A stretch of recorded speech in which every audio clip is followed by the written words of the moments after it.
Hello, and welcome to It's a Miracle. I'm Nia Peoples. And I'm Richard Thomas. The reaction of people who've experienced a miracle in their lives seems to be universal. They're all extremely thankful. And this feeling of gratitude is particularly appropriate during the Thanksgiving holiday. It's a time for being grateful for the many blessings that life has given us. And it's also a time to share our good fortune with people less fortunate than ourselves. That's what happens in our first story, when a young mother receives a very special Thanksgiving gift, only to discover that the woman who gave it to her was not everything she appeared to be. The year was 1969. Ivy Olson, a recently divorced and struggling young mother, was moving into a modest one-bedroom apartment with her two sons. Money was tight, and Ivy had trouble making ends meet, even with her job in a doctor's office. Her situation became particularly troubling during the holidays. One of the hardest Thanksgivings I ever have had was Thanksgiving after I was divorced. Waking up for Thanksgiving, realizing that nobody had invited us to their home. The only food we had in the home were 3 hot dogs, and it was an overwhelming feeling of what have I gotten into, and how am I going to get out of this? I was down. I really felt despair.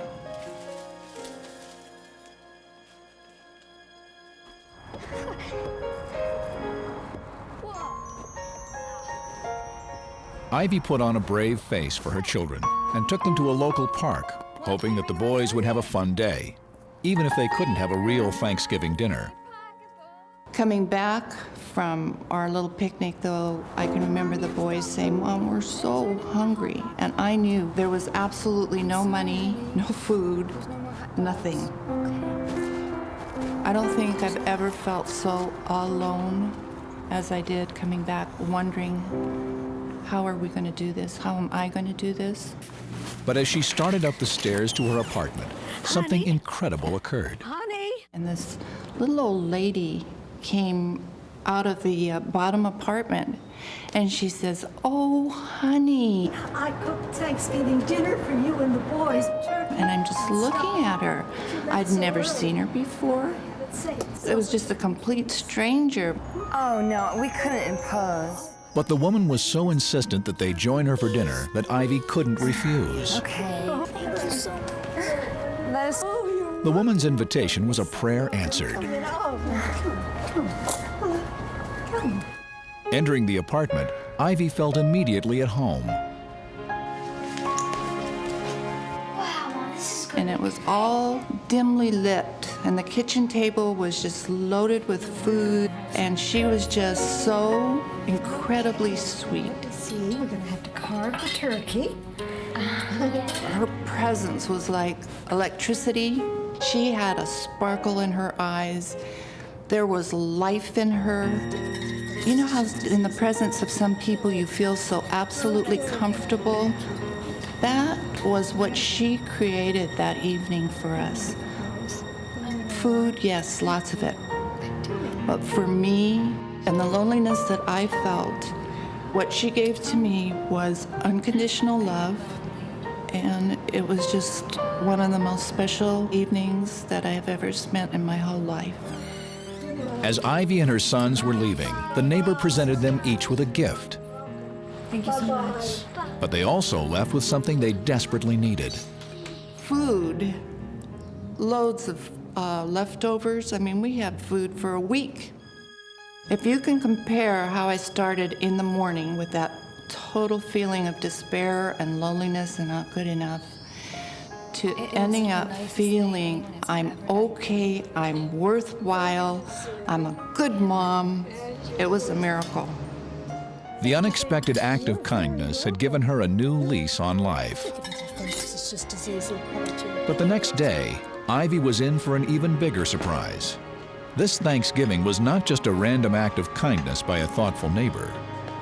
I got all my containers to take them down to my new friend, and went down there and knocked on the door, and there was no answer.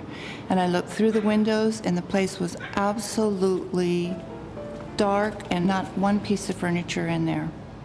I mean, even today I get goosebumps when I think back on just seeing that empty apartment. And I was like, uh-oh, something's going on here. Shocked and confused, Ivy immediately contacted the apartment manager. Yeah, what can I do for you? And I go, where's the little old lady that was in that apartment? 15's been vacant for 10, 12 weeks now. And I said to him, no, you don't understand.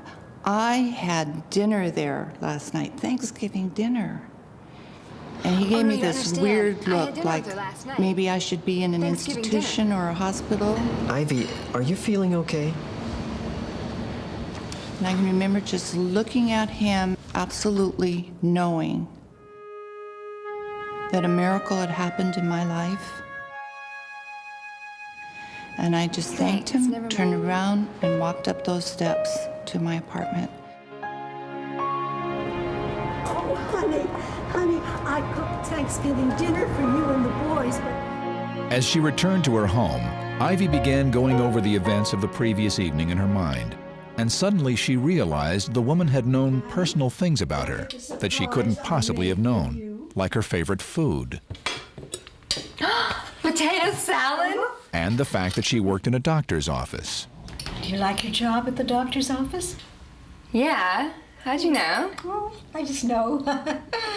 I often wonder why I didn't pick up at the actual dinner that this was an angel. Well, we're gonna have some good food. I think one of the most important things about my dinner with an angel is that out of my 57 years of living on this earth, that 1.5 hours of being loved unconditional has changed my life so drastically. Can you imagine what it would be like if us earth angels gave some of that unconditional love away? It can make a total difference.